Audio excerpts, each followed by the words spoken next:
అలా చేస్తే బాగుంటుంది, నువ్వు ఇలా చేస్తే బాగుంటుంది అని నువ్వు చెప్పే జాగ్రత్తలే నాకు గుర్తుకొస్తున్నాయి. నీకు దూరంగా ఉంటే ఒక్కో క్షణం ఒక్కో యుగంలా అనిపిస్తుందమ్మా. నువ్వు ఆశపడ్డట్టే నాకు అవార్డు వస్తుందమ్మా. అది నీ చేతుల మీదుగా తీసుకొని నీ కళ్ళల్లో సంతోషం చూడాలని నేను ఎన్నో కలలు కన్నానమ్మా. కానీ ఇప్పుడు నువ్వు ఇవన్నీ పట్టించుకునే పరిస్థితిలో లేవు. కానీ నా చిన్నప్పుడు నేను రన్నింగ్లో, చెస్సులో చిన్న చిన్న ప్రైజెస్ గెలిచి నీకు తెచ్చిస్తే చప్పట్లు కొట్టి ఆనందపడేదానివి. నాకప్పుడు అర్థం కాలేదు. కానీ ఇప్పుడు కూడా అవే చప్పట్లు, నీ కళ్ళల్లో ఆనంద బాష్పాలు చూడాలనిపిస్తోంది. కానీ ఏం చేయను? నీకిప్పుడు ఇవన్నీ ఇష్టం లేదు కదా.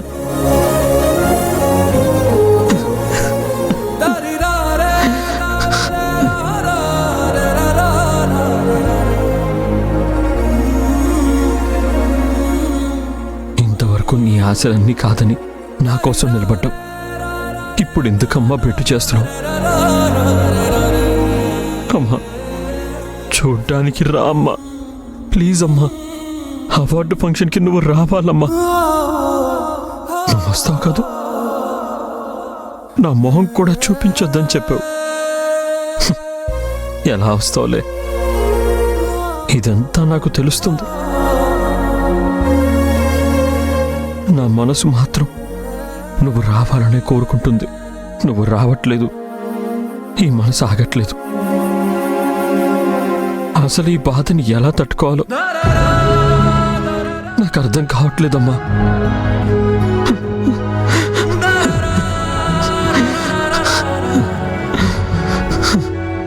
ఏమండి, అత్తయ్య ఫంక్షన్కి రావట్లేదని బాధపడకండి. మీకు అత్తయ్య మీద ఎంత ప్రేమ ఉందో అత్తయ్యకి మీ మీద అంతే ప్రేమ ఉంది. మీకోసం తప్పకుండా వస్తుంది. మీరు అనుకున్నట్టుగానే అత్తయ్య గారు మీరు తెచ్చిన చీర కట్టుకొని అవార్డ్ ఫంక్షన్లో మీ ముందు కూర్చొని మా అబ్బాయి ఎంత గొప్ప విజయం సాధించాడు అని కళ్ళల్లో ఆనందంతో, ఆనంద బాష్పాలతో చప్పట్లు కొడుతుంది. అది మీ కళ్ళతో మీరే చూస్తారు. అత్తయ్య ఫంక్షన్కి వచ్చేలా నేను చేస్తానండి.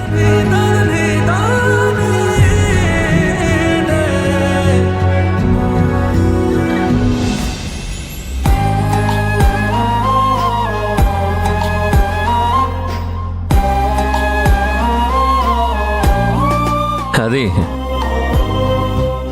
ఏం లేదు లక్ష్మి, చీర ఎలా ఉందో చూస్తున్నాను. నువ్వేంటి అక్కడే ఆగిపోయావు?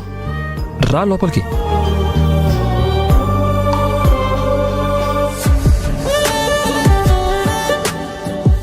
కూర్చో.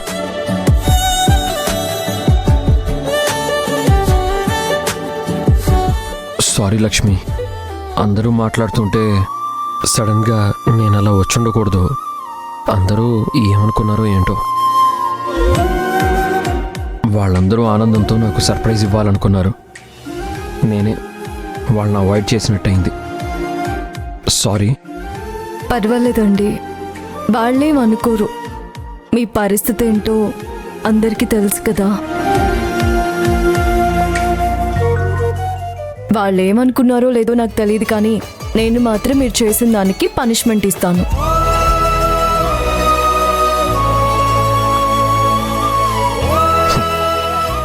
అమ్మ ఇచ్చిన ఇంత పెద్ద పనిష్మెంట్ ముందు నువ్వు ఇచ్చే పనిష్మెంట్ పెద్ద బాధ కలిగించదు లక్ష్మి.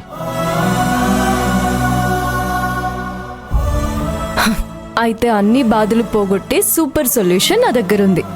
చెప్పమంటారా? అరే, అలా మౌనంగా ఉంటే ఏంటి అర్థం? మీకు సొల్యూషన్ కావాలంటే చెప్పండి, లేదంటే నేను వెళ్ళిపోతాను. చెప్పు. టెంటెడాయ్. అరే, ఇవెప్పుడు తెచ్చావు? మరేమనుకుంటున్నారు? మా ఆయన హ్యాపీగా ఉండాలంటే చేంజ్ చేయడానికైనా ఈ శ్రీలక్ష్మి సిద్ధంగా ఉంటుంది. ఇవి ఎంత త్వరగా కరిగిపోతాయో మీ బాధ, నొప్పి కూడా అంతే త్వరగా మాయమైపోవాలి. అర్థమైందా? తీసుకోండి.